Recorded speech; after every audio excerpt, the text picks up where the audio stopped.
வணக்கம். சுமதி சமையல். இன்றைக்கி ஒரு உளுந்தில் கஞ்சி வைப்போம், உளுந்தங்களி செய்வோம், உளுந்த வடை செய்வோம். இன்றைக்கி உளுந்து சட்னி செய்ய போகிறோம். அது எப்படி செய்கிறதுன்ட்டு வீடியோக்குள்ளே போய் பார்க்கலாம் வாங்க. ஸ்டவ்வில் கடாயை வச்சுட்டேன். ஒரு 2 ஸ்பூன் எண்ணெய் ஊற்றிக்கலாம்.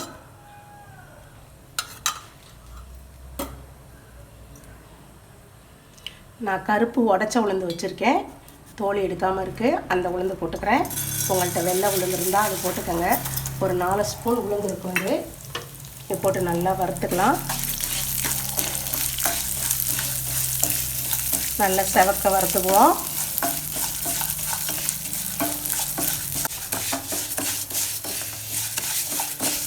உளுந்து நல்லா வறுப்பட்டுருச்சு பாருங்கள். இது மாதிரி செவக்க வறுத்துக்கோங்க. கருக விட்டுறாமல் சிம்மிலேயே வச்சு வருங்க. நான் 2 ஸ்பூன் எண்ணெய் போட்டேன். எண்ணெய் இல்லாமல் வடித்து எடுத்துக்குவோம்.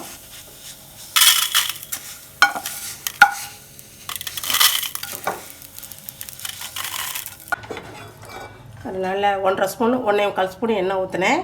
இவ்வளோ எண்ணெய் மிச்சம் இருக்குது. இதுலேயே நம்ம வெங்காயம் போட்டுக்கலாம். சின்ன வெங்காயம் ஒரு 10 வெங்காயம் கட் பண்ணி வச்சுருக்கேன், அதை போட்டுக்குவோம்.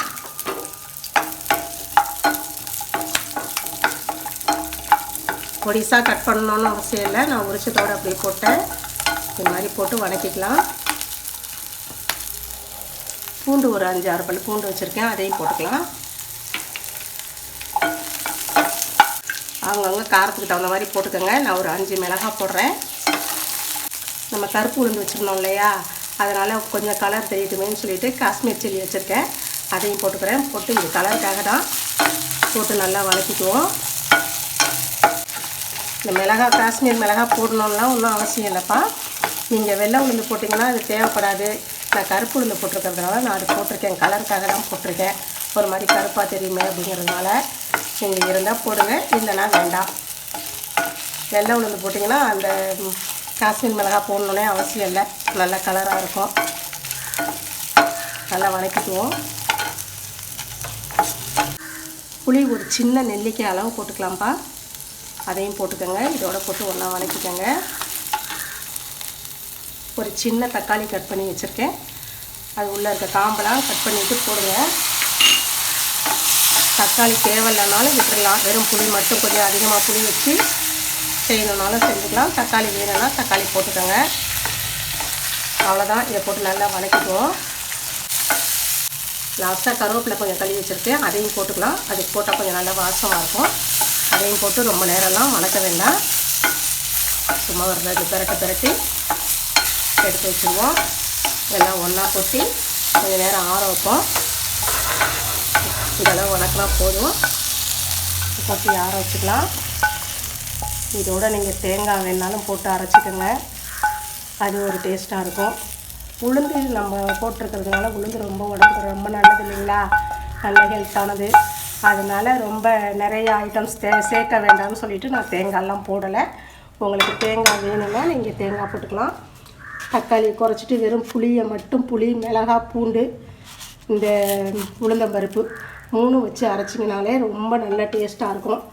இதனால் கொஞ்சம் நேரம் ஆறட்டும். ஆறுனதையும் அரைக்கும் போது காட்டுறேன். நல்லா ஆறிடுச்சு.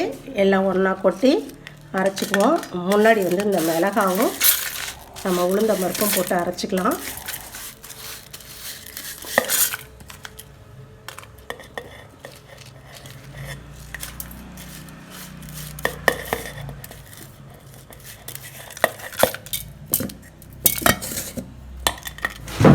அவங்கவுங்க எவ்வளோ சட்னி வச்சுருக்கீங்களோ அதுக்கு தகுந்த அளவு உப்பு போட்டுக்கோங்க.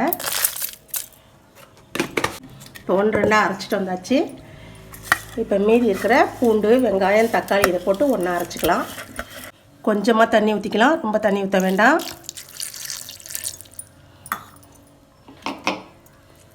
உப்பு போட்டு அரைச்சிட்டு வந்துடுவோம். சட்னி இப்போ அரைச்சிட்டு வந்துட்டேன். சட்னி ரொம்ப நைஸாக அரைக்காதீங்க, இது மாதிரி கொஞ்சம் குறைன்னு இருக்க மாதிரி அரைச்சிக்கோங்க. இப்போ இதை ஒரு பவுலுக்கு மாற்றி வச்சுருவோம். ரொம்ப தண்ணியெல்லாம் இருக்க வேண்டாம், கெட்டியாக இருந்தால் தான் நல்லாயிருக்கும்.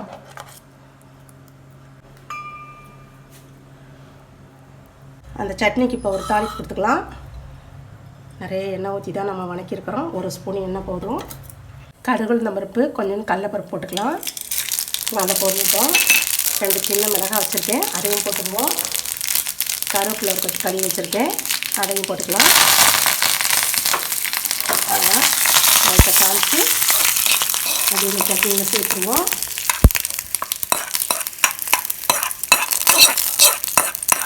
இதோட சாதத்தில் போட்டு சுட சுட சாதத்தில் போட்டு சாப்பிட்டோம்னு வச்சுக்கோங்களேன், எவ்வளோ டேஸ்ட்டு தெரியுங்களா? சாப்பிட்டு பார்த்தவங்களுக்கு தான் தெரியும். சுடு சாதத்தில் போட்டு பிசைஞ்சு இவ்வளோ கெட்டியாக சட்னி அரைச்சி சுடு சாதத்தில் போட்டு பிசைஞ்சு சாப்பிட்டோம்னா அவ்வளோ ஒரு டேஸ்ட்டாக இருக்கும். நீங்கள் இன்னும் கொஞ்சம் தண்ணியாக கலக்குறீங்கன்னா தோசைக்கு, இட்லிக்கு, சப்பாத்திக்கு இதுக்கு வேணாலும் வச்சு சாப்பிட்லாம். குழந்தைங்களுக்கும் கொடுக்கலாம். ரொம்ப நல்லாயிருக்கும். நீங்களும் இதே மாதிரியே செஞ்சு பாருங்கள். செஞ்சு சாப்பிட்டு பாருங்கள். சாப்பிட்டு பார்த்துட்டு சுமதி சமையலுக்கு லைக் பண்ணுங்கள், ஷேர் பண்ணுங்கள், சப்ஸ்கிரைப் பண்ணுங்கள். தேங்க்யூ.